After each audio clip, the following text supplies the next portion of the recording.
IL টি-20 লিগে মাত্র 7 ম্যাচেই সবাইকে ছাড়িয়ে গেছেন মুস্তাফিজুর রহমান। পেছনে ফেলেছেন তার চেয়ে বেশি ম্যাচ খেলা ডেভিড উইলি, স্যাম কারেন কিংবা আন্দ্রে রাসেলদের মতো বোলারদের 2 ওভার হ্যাটট্রিক সহ বল হাতে দুর্দান্ত সময় পার করেছেন কাটার মাস্টার। দুবাই ক্যাপিটালসের জার্সিতে আইএল টি-20 লিগে অভিষেক আসরে ফিজের এমন রাজত্ব নিয়ে বিস্তারিত জানবো রিপোর্ট।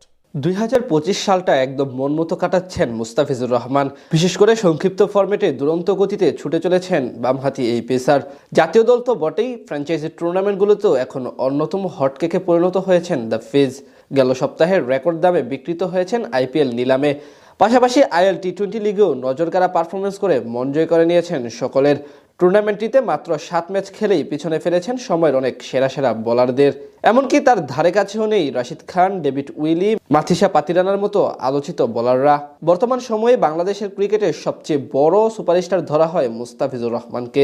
বিশ্ব ক্রিকেটে বেশ ভালো কদর সৃষ্টি করেছেন তিনি। সেখান থেকেই প্রথমবারের মতো আইএল টি-20 লিগ খেলতে গিয়েছেন তিনি। সেখানে এখন পর্যন্ত অসাধারণ পারফরমেন্স করেছেন এই পেসার। নিজের প্রথম ম্যাচে মাঠে নামেন শক্তিশালী গলফ জায়ান্টের বিপক্ষে। সেখানে 4 ওভারে মাত্র 26 রান দিয়ে দেন জোড়া উইকেট। এরপর আবুধাবি নাইট রাইডার্সের বিপক্ষেও 2 উইকেট শিকার করেন এই পেসার। মাঝে 2 ম্যাচে 1টি করে উইকেট নিলেও নিজের পঞ্চম ম্যাচে এমআই এমিরেটসের বিপক্ষে নেন 3 উইকেট, যেখানে করেন ওভার হ্যাট্রিক। এরপর শারজাহ ওয়ারিয়র্সের বিপক্ষে 2 ওভারে জোড়া উইকেট নেওয়ার পর রবিবার রাতে গলফ জায়ান্টের বিপক্ষে ফিরতি ম্যাচে করেন ওভার হ্যাট্রিক, যার সুবাদে তিনি এখন আছেন সেরা বোলারের তালিকায় শীর্ষদের কাতারে। এবার আইএল টি-20 লিগে 8 ম্যাচে 11 উইকেট নিয়ে পঞ্চম সর্বাধিক উইকেট সংগ্রাহক তালিকার 5 নম্বরে আছেন আফগানিস্তানের লেগ স্পিনার নূর আহমেদ। তার উপরে আছেন অজয় কুমার। 8 ম্যাচে তিনি নিয়েছেন 12 উইকেট।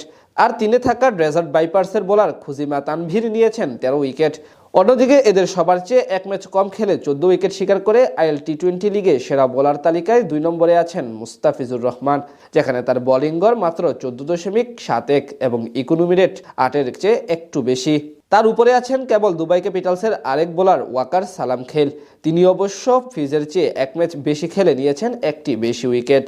এছাড়া কমপক্ষে 20 ওভার বল করেছেন এমন বোলারদের মধ্যে সবচেয়ে ভালো বোলিং গড় দখল করে রেখেছেন মুস্তাফিজুর রহমান।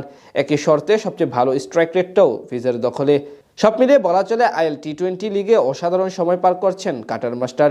এমন নজরকাড়া পারফরমেন্সের কারণেই তিনি এখন সবাইকে ছাড়িয়ে শীর্ষ 3-এ। এমনকি সবার নয়নের মধ্যমণীয় হয়ে উঠেছেন কাটার মাস্টার।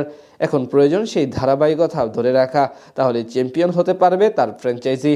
ফিজের এমন বোলিংয়ের কারণে দুবাই ক্যাপিটালসও আছে শক্ত অবস্থানে। এখন অবধি 8 ম্যাচ খেলে 4 জয়ে 8 পয়েন্ট নিয়ে পয়েন্ট টেবিলের 3 নম্বরে আছে ফ্র্যাঞ্চাইজিটি। 2025 সালটা একদম মন মতো কাটাচ্ছেন মুস্তাফিজুর রহমান।